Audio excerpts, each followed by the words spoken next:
The cold wakes you before consciousness does. It is gentle at first, a quiet whisper around your fingers, but soon it deepens, slipping beneath your robe, curling into your ribs like a question without an answer. The cold in this place is not a punishment. It is a presence, older than your monastery, older than Buddhism, older even than the mountains themselves. You open your eyes. The world is still dark. The butter lamp on the altar has gone out, leaving behind only a faint line of smoke bending toward the ceiling. You breathe slowly, watching your breath fog, white against black, and for a moment you do not move. You listen to the stones shrinking in the night frost, to the wooden beams creaking under the weight of wind, to the silence that surrounds your thoughts like a second body. You're 9 years old, yet you wake as monks twice your age do, without alarm, without grogginess, without resistance.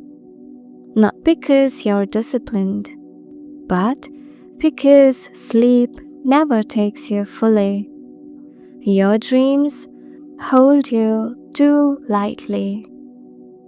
You sit up, the thin mat beneath you crackling faintly. Your mind is already awake. That dream again.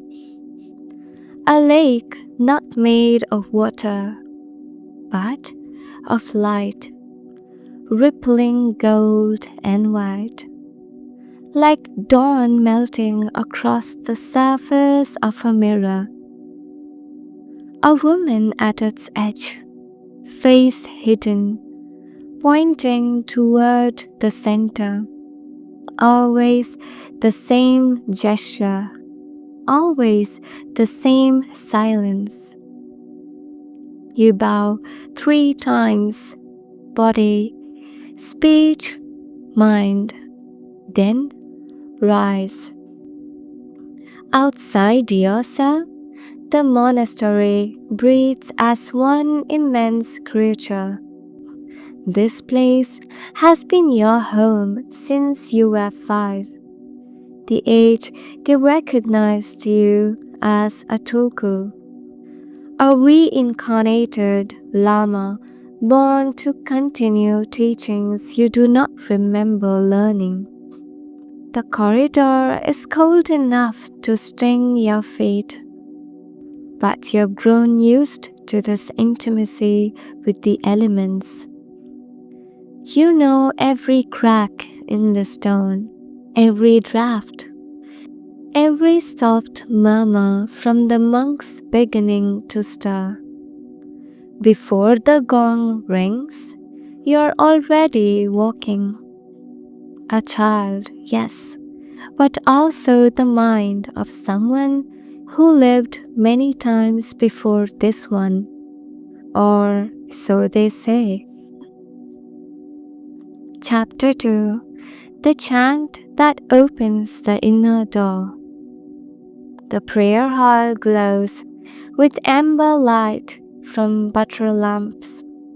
Monks settle into long rows, their robes flowing like dark rivers across stone. You kneel at the front, not by choice, but by tradition. Reincarnated masters sit near the teachings. A monk strikes the gong. Then the chanting begins, deep, resonant, timeless. Om Mani Padme Hum. The sound enters your body like breath enters fire. It illuminates the places inside you that you do not understand. Your thoughts begin to thin. Your boundaries soften. Your awareness expands like ripples moving through a still lake. The walls blur. The monks dissolve. Your own body fades. You fall upward. Colors ignite behind your eyelids. Blue like glacier ice. Red like molten rock. White like the woman in your dreams. Symbols dance. Circles. Spirals. Flames. Figures emerge. Teachers. Deities. Apparitions. One steps forward, a lion with fur like sunlight and eyes darker than night. It speaks without sound. It shows you a door floating in empty space. You reach for it, but then the chant ends. The vision collapses. Your body returns. You are a child again, kneeling on cold stone. A monk to your right glances at you, noticing something in the way your breath shakes. He has no idea where you just were. No one ever does. Chapter 3: The Test of the Mirror Bowl. After prayers, a senior monk approaches you silently. He touches your shoulder. You know what this means. The test.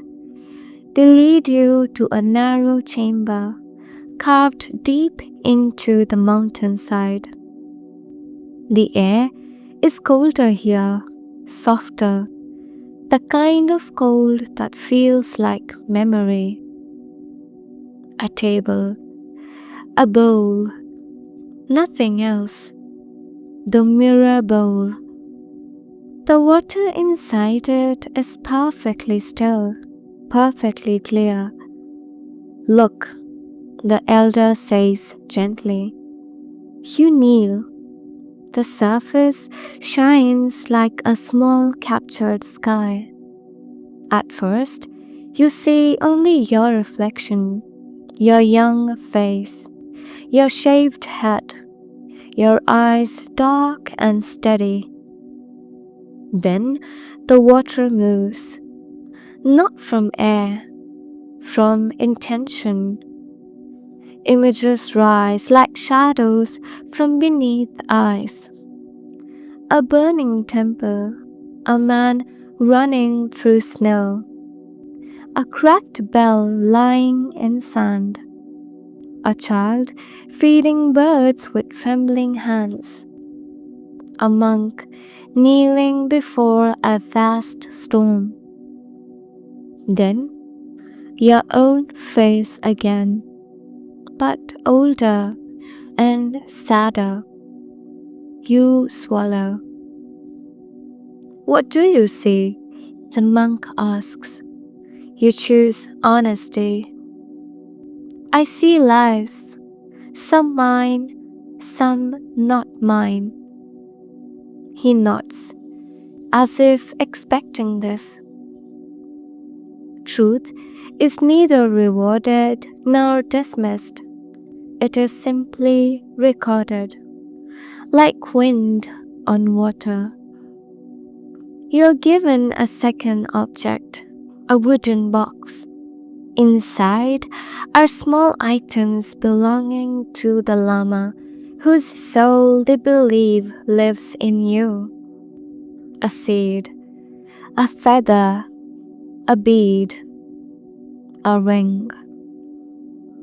Choose the one that was yours, the monk says. You close your eyes.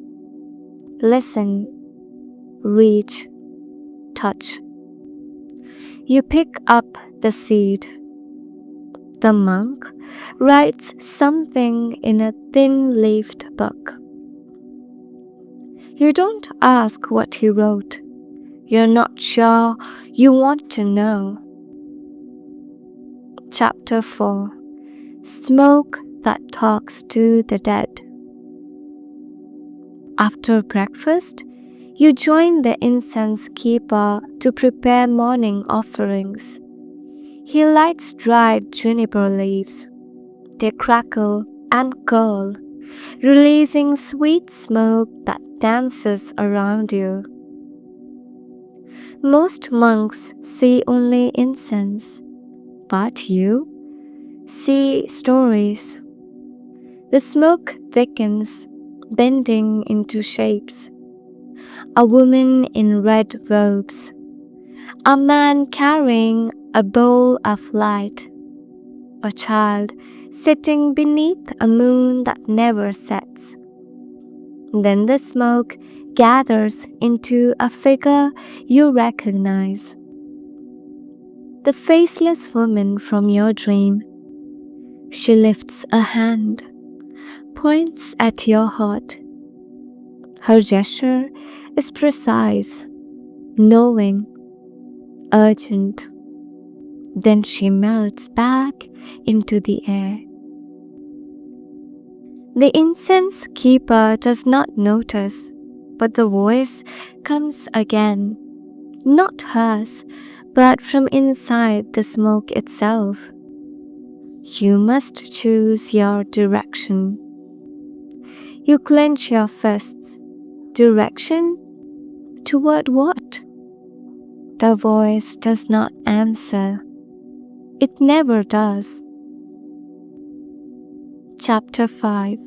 The Sky Burial and the Bardos. Today the monastery moans. A village woman has died. Her body is brought to the cliff above the valley, where the sky is white and waiting. The sky burial is not gruesome here. It is holy. The body is unwrapped, blessed, laid upon a flat rock. Monks chant. Wind lifts the edges of their robes. Vultures circle above, sacred birds. You stand among monks much taller than you, but you feel none of their fear. The moment the first bird descends, you feel something leave the woman's body. A warmth rising like steam from a hot spring. You see it. Others don't. The soul rises, turns toward you, tilts its head. Its voice is soft. You've walked where I'm going. You will walk it again. Then it dissolves. Not upward, not outward, but inward, into the wind. Your throat tightens. You exhale slowly. The world returns. The monks continue chanting. Snow falls lightly, almost peacefully. But you know you have just seen something very few ever witness. A crossing, a reminder, a mirror of what you are and what you may one day become. Chapter 6.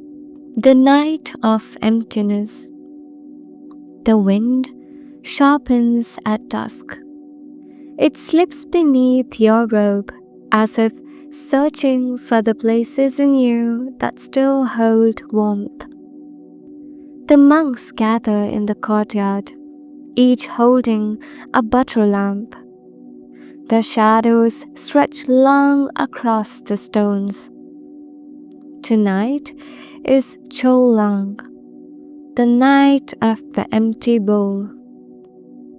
A ritual reserved for tulkus and high lamas. A test not of knowledge, but of stillness. They lead you into an underground chamber lit by a single wavering lamp. In the center of the floor sits a wooden bowl, empty, perfectly empty. Sit, the elder says. You kneel before the bowl. The air tastes of dust and ancient prayers. The door closes. You are alone. At first, your thoughts rush like startled birds. Why am I here? Am I enough for this life? Am I trapped? Am I chosen or taken? You inhale, exhale, return to the bowl. Hours pass. You stare into the emptiness so long that your vision begins to blur. The bowl seems deeper, wider, alive. Then the memories come, sharp, uninvited. Your mother singing your name by the river. Your first night in the monastery, crying into your mat. The lion in your vision.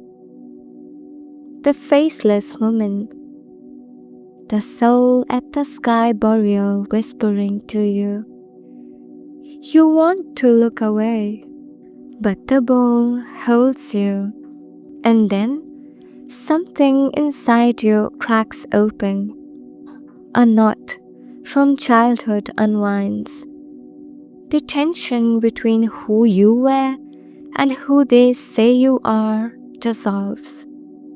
Your tears fall into the bowl.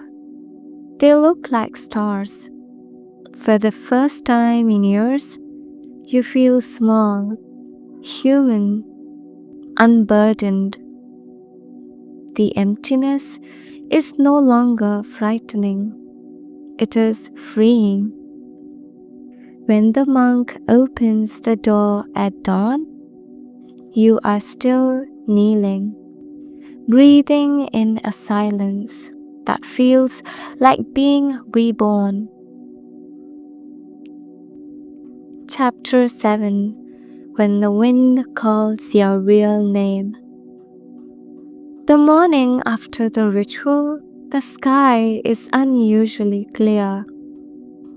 You walk alone toward a cliff where prayer flags snap in fierce wind. Your breath fogs and vanishes. Then it happens. Tenzin, your birth name, a name no one here uses, a name you haven't heard aloud in 4 years. The wind says it again, curling past your ear like a whisper from childhood. You freeze. The prayer flags twist violently as if reacting to something unseen. Memory crashes into you. Your mother lifting you into her arms, her laughter echoing through a sunlit sky. Her voice saying, Tenzin means holder of teachings. The wind was not speaking. It was remembering. You whisper into the cold air, I have not forgotten. The wind swirls around your body like a gentle embrace, then moves on. You do not cry, you do not speak, but something in your chest loosens, a weight you did not realize you carried. For the rest of the day, your thoughts drift not toward visions or past lives, but toward a life that was yours once. Chapter 8: The Pilgrim with No Feet. At sunset, the monastery gate opens. A lone pilgrim staggers through, barefoot, bleeding, eyes clouded white with blindness. Yet, he walks with the certainty of someone who follows something deeper than sight. The monks rush to him, offer food, water, warmth. He refuses all but a place to sit. You approach him quietly. He senses you before you speak. You are the child they whisper about. You say nothing. You stand in two worlds, he says. One is your birth. One is your burden. And you do not know which one to choose. Your breath catches. How do you know? The pilgrim smiles, because I once carried the same confusion.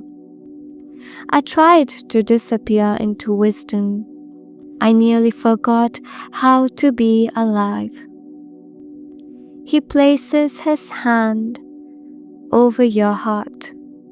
Do not become holy before you become human. You feel the truth of his words like warmth spreading through frozen veins.